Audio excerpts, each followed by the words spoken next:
Genesis chapter 3 from the Bishop's Bible. And the serpent was subtler than every beast of the field which the Lord God had made. And he said unto the woman, Yea, hath God said, Ye shall not eat of every tree of the garden? And the woman said unto the serpent, We may eat of the fruit of the trees of the garden. But as for the fruit of the tree which is in the midst of the garden, God hath said, Ye shall not eat of it, neither shall ye touch it, lest peradventure ye die. And the serpent said unto the woman, Ye shall not die the death. For God doth know that in the same day that ye eat thereof, your eyes shall be opened, and ye shall be even as gods, knowing good and evil. And so the woman, seeing that the same tree was good to eat of, and pleasant to the eyes, and a tree to be desired to make one wise, took of the fruit thereof, and did eat, and gave also unto her husband, being with her, and he did eat. Then the eyes of them both were opened, and they knew that they were naked, and they sewed fig leaves together, and made themselves aprons. And they heard the voice of the Lord God, walking in the garden in the cool of the day. And Adam and his wife hid themselves from the presence of the Lord God amongst the trees of the garden. And the Lord called Adam, and said unto him, Where art thou? Which said, I heard thy voice in the garden, and was afraid, because I was naked, and hid myself. And he said, Who told thee that thou wast naked? Hast thou not eaten of the same tree, concerning the which I commanded thee that thou shouldst not eat of it? And Adam said, The woman whom thou gavest to be with me, she gave me of the tree, and I did eat.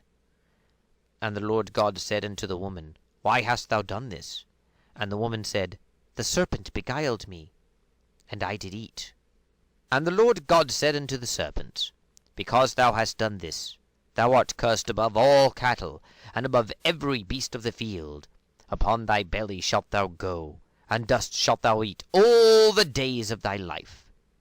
I will also put enmity between thee and the woman, and between thy seed and her seed, and it shall tread down upon thy head, and thou shalt tread upon his heel.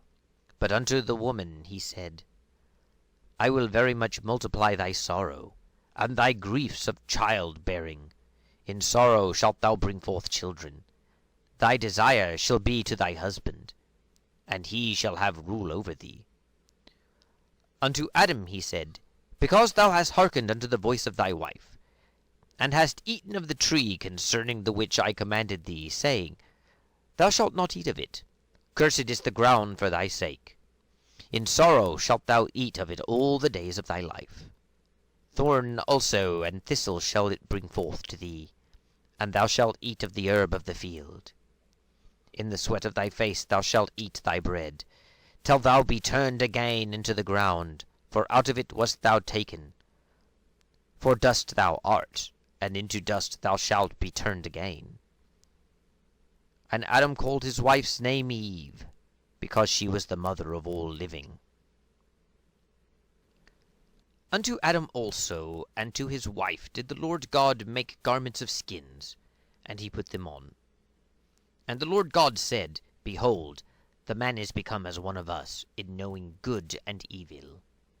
And now, lest peradventure he put forth his hand, and take also of the tree of life, and eat, and live forever.